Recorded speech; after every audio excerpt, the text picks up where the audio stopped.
Assalamualaikum warahmatullahi wabarakatuh. Perkenalkan, nama saya Ilanur Laila Rohmah, NIM 2020 310041. Di sini saya akan menjelaskan tentang dinamika studi Islam di Barat.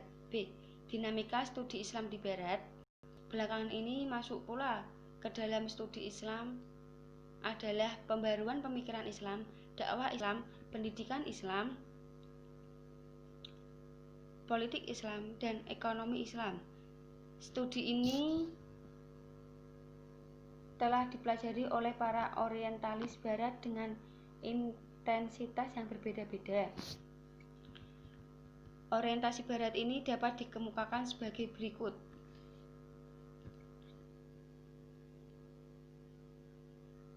Ada 3 bidang, yaitu yang pertama bidang tasawuf.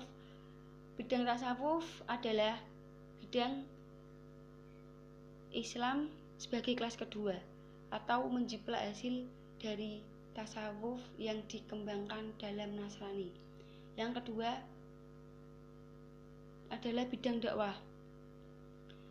Bidang dakwah di antara orientalis yang mempelajari dakwah ini adalah Thomas W. Arnold dalam bukunya yang berjudul The Preaching of Islam. Dalam buku ini sering digambarkan bahwa Islam disebarkan dengan cara pedang dan pemaksaan.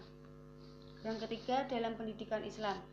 Di antaranya, orientalis yang mempelajari pendidikan Islam ini ialah Michael Stanton dengan bukunya yang berjudul The Higher Learning of Islam, Pendidikan Tinggi Islam.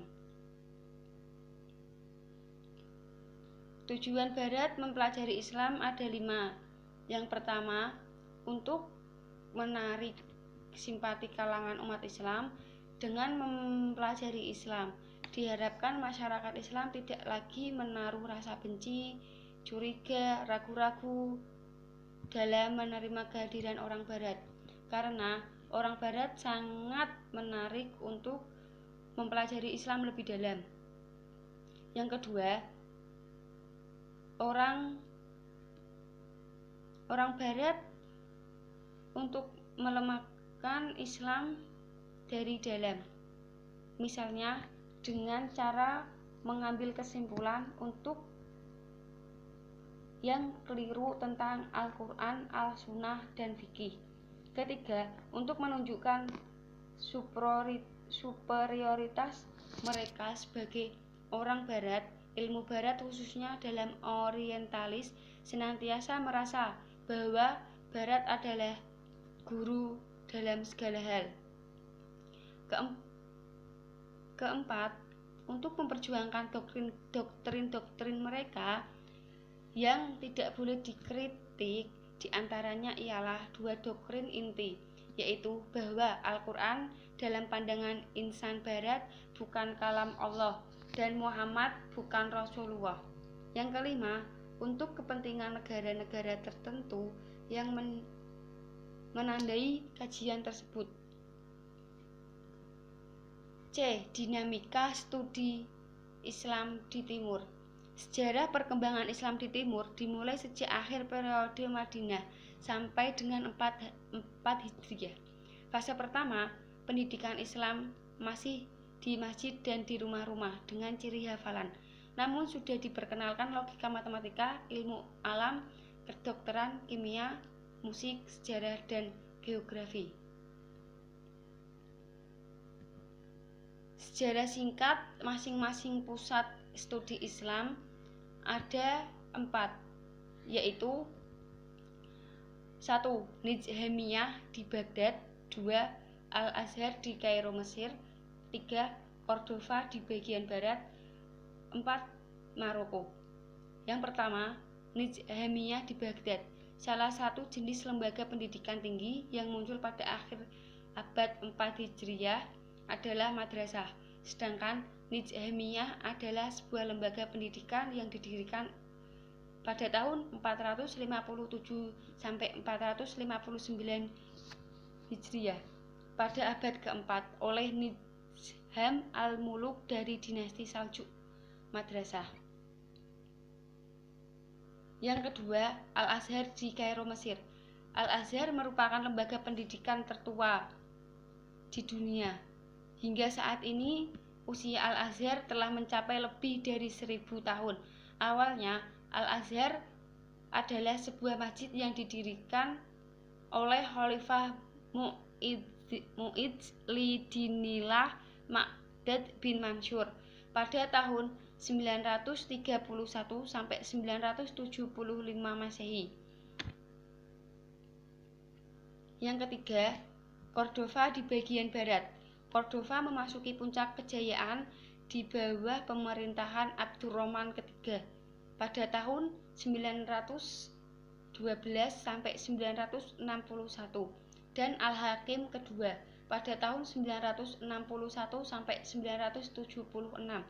Kemajuan tersebut dapat dilihat dalam berbagai bidang, antara lain bidang pendidikan, bidang pengetahuan, dan intelektual. Yang keempat, Maroko. Pada awalnya, nama Al-Qurawiyin adalah nama masjid tertua di Maroko, bahkan termasuk salah satu masjid tertua di dunia. Ia terletak di daerah Pergunungan Atlas, persisnya di wilayah pemukiman lama kota Fes. Nama Al-Qurawiyin juga dijadikan sebagai nama universitas Islam tertua di dunia yang didirikan pada tahun 245 Hijriah sampai 857 Masehi atau pertengahan abad ke-9 Masehi oleh Fatimah Fihriyah. Fatimah Fihriyah adalah seorang wanita dari kota Qurain, negara Tunisia. Dari nama kota itulah nama Universitas Qurawiyin diambil. Adapun sejarah singkat mengenai pusat studi Islam. Yang pertama, Arab Saudi. Arab Saudi sendiri terdapat universitas khusus wanita seperti Kingstown University di Riyadh yang didirikan pada tahun 1957, Islamic University of Madinah yang didirikan pada tahun 1961, King Abdul Aziz University di Jeddah yang didirikan pada tahun 1967. 5. Muhammad bin Saud Islamic University di Riyadh dan didirikan pada tahun 1974. Yang kedua yaitu Syuriah. Syuriah terdapat perguruan tinggi favorit yang terletak di kota Damaskus dan menyediakan berbagai fakultas, salah satunya syariah dan sastra. Fakultas syariah kini menjadi fakultas terfavorit dan terbaik di Timur Tengah. Yang ketiga, Malaysia. Di Malaysia terdapat perguruan tinggi yang ditandai dalam Department of Islamic Studies di Universitas Malaya atau disebut dengan UM. Yang keempat, Aljazair. Di Aljazair, Universitas Islam menyediakan fasilitas khusus Islam hanya satu, yaitu Universitas Amr Abdel Qadir.